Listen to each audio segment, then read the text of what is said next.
My name is Tatiana Melnichenko.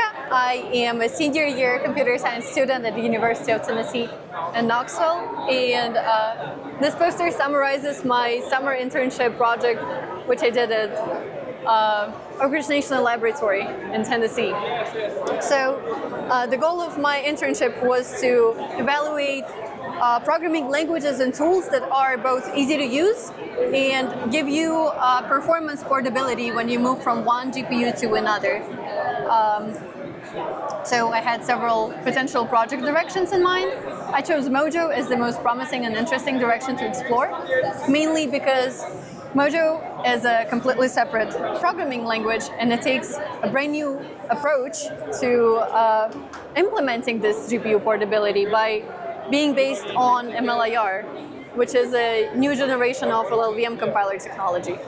The same guy who created LLVM, Chris Latner, is also behind MLIR and Mojo. MLIR makes this language portable across different GPUs out of the box. This is something that hasn't been done before, even though GPUs have been around for over 2 decades, I would say. They just now created the language that would support that immediately.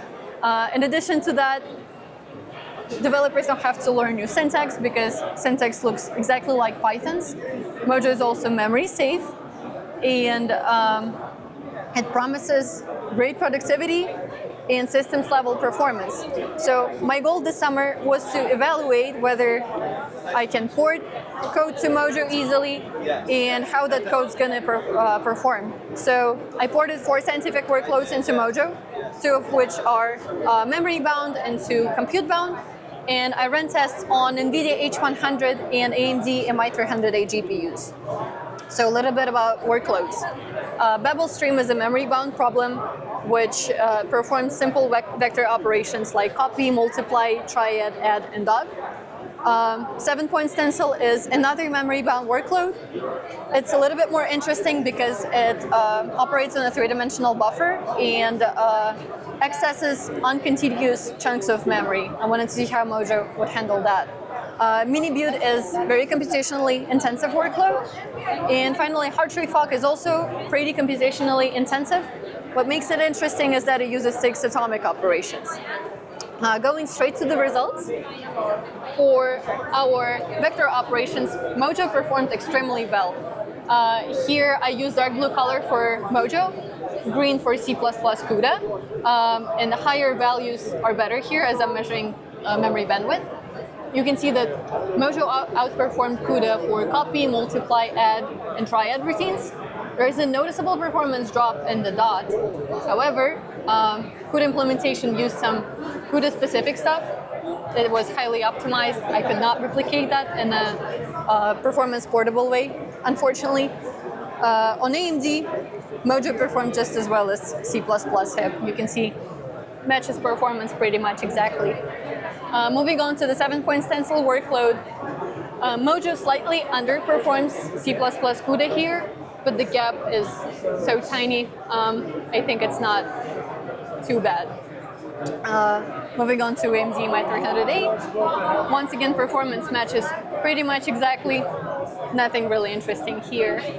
Now moving on to compute-bound workloads, miniBUDE, I noticed that there is a difference in how I compile CUDA code, specifically whether I use specific optimization flags or not. So here the solid green line is optimized CUDA code, and dashed green line is an optimized CUDA code. And I noticed that, important thing to mention, I'm measuring performance in flops per second, so higher values are better here.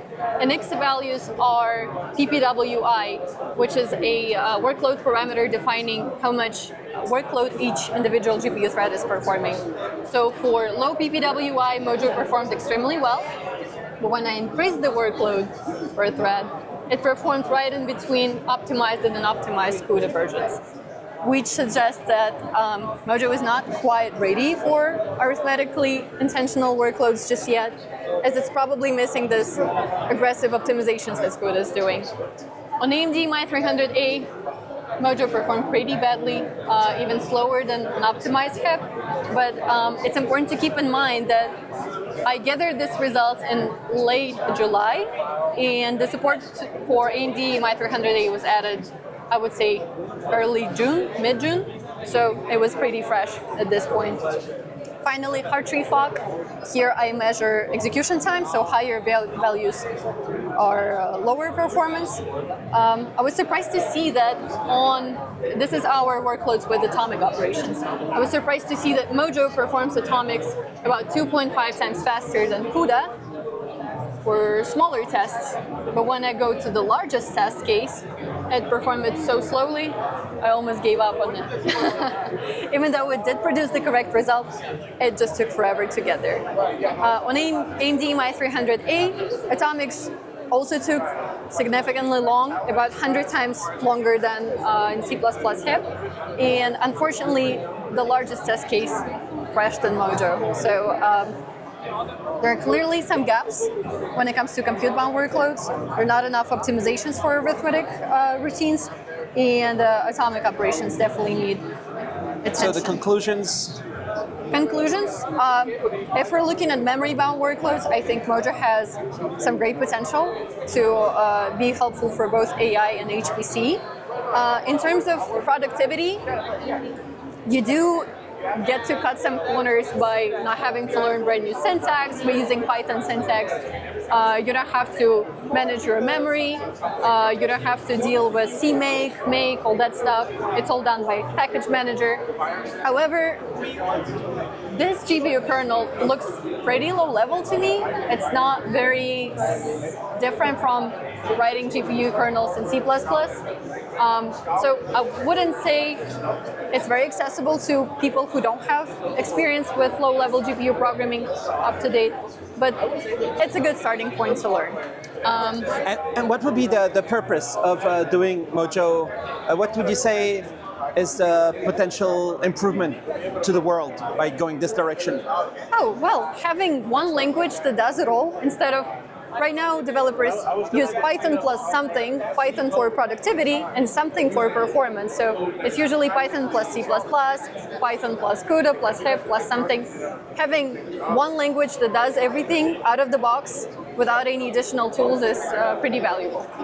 And can it be optimized, improved? Can they improve Mojo to put it on even better? I think so. I'm going to explore that for my capstone project, where I will develop blast library in Mojo, and I will try to optimize it, paying attention to the vendor. I'm not gonna just try to do something vendor neutral. I will actually see what's the best performance I can get on NVIDIA, what's the best performance I can get on AMD, and I will see that. And what's the project you say, CapFund? Mojo Blast. Okay, all right, so thanks a lot. Thank you.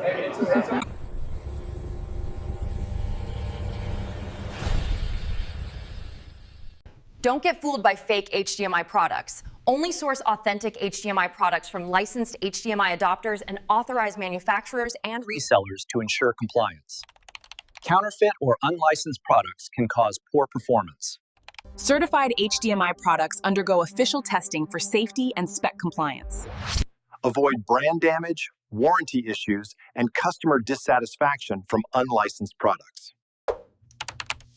Long-term cost savings come from reliable, genuine HDMI solutions. Unlicensed products may lack support and pose safety risks. Use certified HDMI cables with official HDMI certification labels. Report suspected counterfeit products at hdmi.org/resource/infringe. Thanks to our global partners for helping keep the HDMI brand real and ensuring consumers get the experience they deserve.